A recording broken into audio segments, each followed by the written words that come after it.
Hi,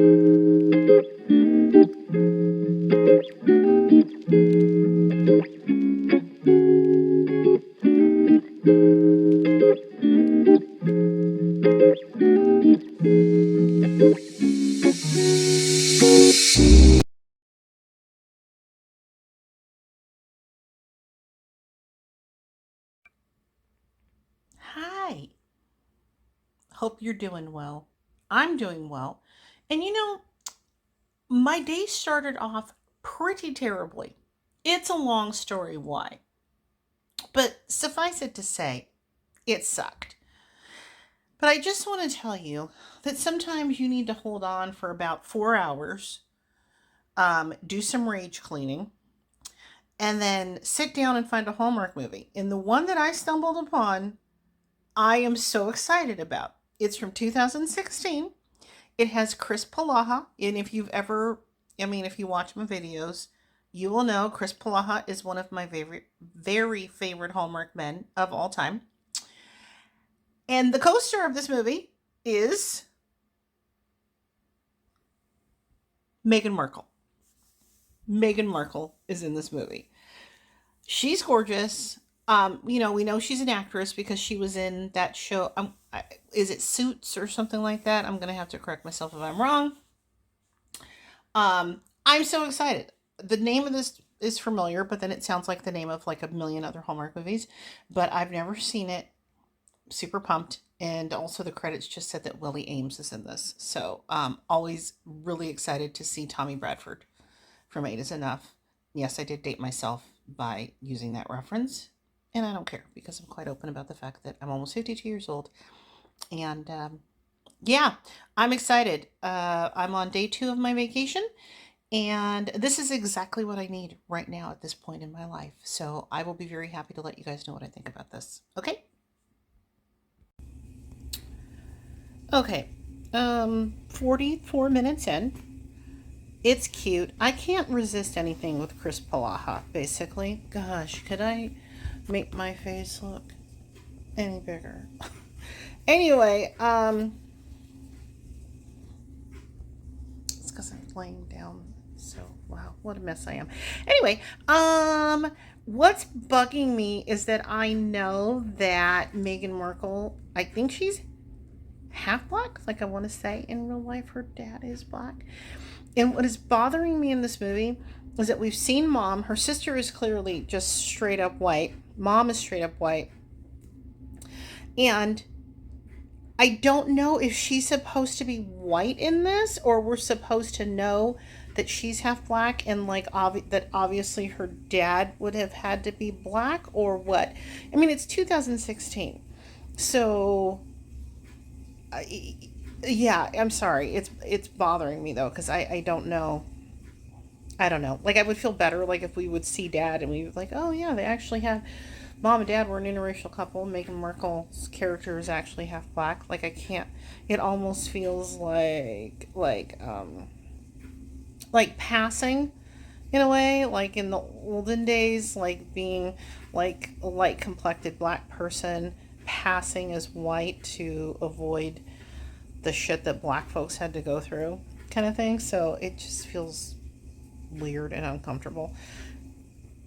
Anyway, it's standard Hallmark fare. That part is bugging me, even though it shouldn't, because maybe I'm just supposed to know that she's half black and assume that dad's black, but it's just bothering me because I don't know the answer to this question. Yeah, anyway, I'm gonna keep watching it. Okay, I'm 1 hour and 4 minutes in now. I'm 100% going to watch this movie. I am going to finish this movie. I am along for the ride, but it is stupid. Like it just got. It was okay. So in the movie, the reason it's called The Dater's Handbook is because there's this lady who's written this book. This is a lady who's been in tons of stuff. I just forgot her name, but you would totally know who I'm talking about if you saw her. She's in like so many things. She's written a book about like picking the perfect guy or whatever, and she has a, what do you call it, like a a thing where you talk like a talk. And she's talking about how her husband is average and predictable and asks her about her day and everything. And like, there's nothing wrong with being average, there's nothing wrong with being predictable. That sounds comforting and stuff, like for sure. But like Meghan Markle just went, mom was like, how long are you going to date both of these guys? Because she's also dating, she's gone out on some dates with this guy that is like, does business with her company. And he's so boring.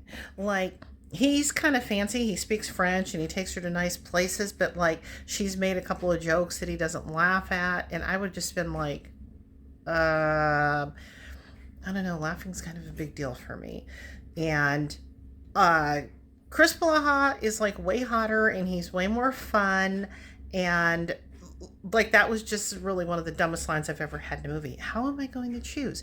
Well, because the other guy is a freaking dud and he's super boring and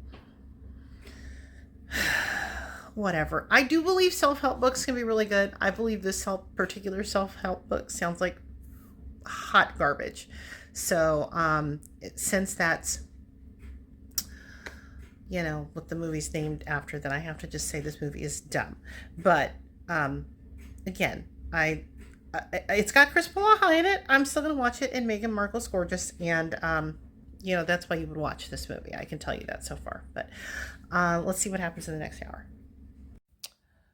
Okay, I'm an hour and 30 minutes in. There's no way I'm going to be able to recommend this movie to you unless you are diehard Kris Polaha fan like me, or maybe you're a diehard Meghan Markle fan, because otherwise it's just dumb. Because the decisions that Meghan Markle's character makes, as far as men goes, is stupid, and that you would even question choosing between Kris Polaha and this other guy is freaking ridiculous. And I'm pretty sure I've already said this. This is the same thing I'm going to be repeating the whole time. But I did just laugh out loud because she has decided to go with what the book is telling her, which is dependable and predictable and whatever. Although what bothers me is it isn't like Kris Polaha's character was showing himself to be not any of those things. I mean, he's got a job and she shows up when he was supposed to, and the only glitch was that he had like stayed with her all night when she had an allergic reaction to some honey, which is anyway, and then stayed with her all night, meaning like it's a Hallmark movie, so he like slept on this little couch and she slept on another couch, and it was like so sweet that he did that. And then he left a sticky note on the and he put it on like this lamp thing, and we know immediately that it's going to fall, right? That's literally the only thing, is that he didn't like say goodbye the next. She doesn't think that he said goodbye, even though he stayed there with her all night and left a note that said call me later or whatever. Anyway, but otherwise there's not this contrast. It's not like he's some had they made it that he was like, I don't know, trying to start his own business while, renting a room from a friend, and things were up in the air about X, Y, or Z. Like, you know what I mean? Like, if they showed him to be like in the process of trying to find his thing or something, like that to me would make more sense of why you'd be like, yeah, I'm just gonna go with Mr. Dependable over here that does insurance. No offense against insurance. My mom was in insurance. One of my best friends is in insurance. I don't even remember if they said what Kris Polaha's character does. I think they did, and I don't remember what it was.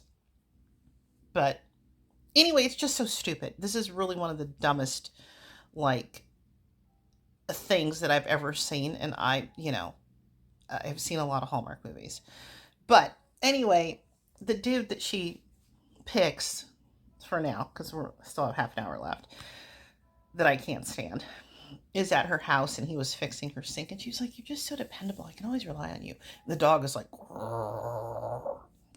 And I started cracking up because, of course, the dog is an excellent judge of character, because the dog loved Kris Polaha, and the dog is just like, this guy's a douche.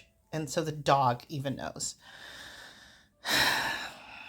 Anyway, I'm going to finish it. Okay, Okay, at least I found another reason that I'm glad that I watched this movie. Michael Tegan Spotting. I had to go look up his name. I'm terrible with names. I didn't remember, but I love him. He was in Roadhouse Romance, which is actually weirdly on right now, like at the same time that I'm watching this thing that was on yesterday or whatever. Because like Sling shows me what's live right now, and Roadhouse Romance is on, and he was in Unexpected Christmas, and I just love him. And here's him right here. And shout out to Michael Tegan because I love it when he shows up. So I'm officially glad that I watched this movie to see Kris Polaha looking adorable, and for this, I'm such an idiot. I finished it, and it's dumb. And again, if you love Kris Polaha, you should just go ahead and watch it because you get to see Kris Polaha for, 89 minutes or however long these shows are with the commercials. And yeah, that's pretty much it. And for, the stuff that I already mentioned. But it's dumb. And at the end, when she finally comes to her senses and she sees him and she's like, I know I don't deserve a second chance. I'm like, yeah, you don't, because you like were so stupid to dump Kris Polaha for that doucher, like that even your dog couldn't stand. I mean, you saw all the red flags. It's ridiculous.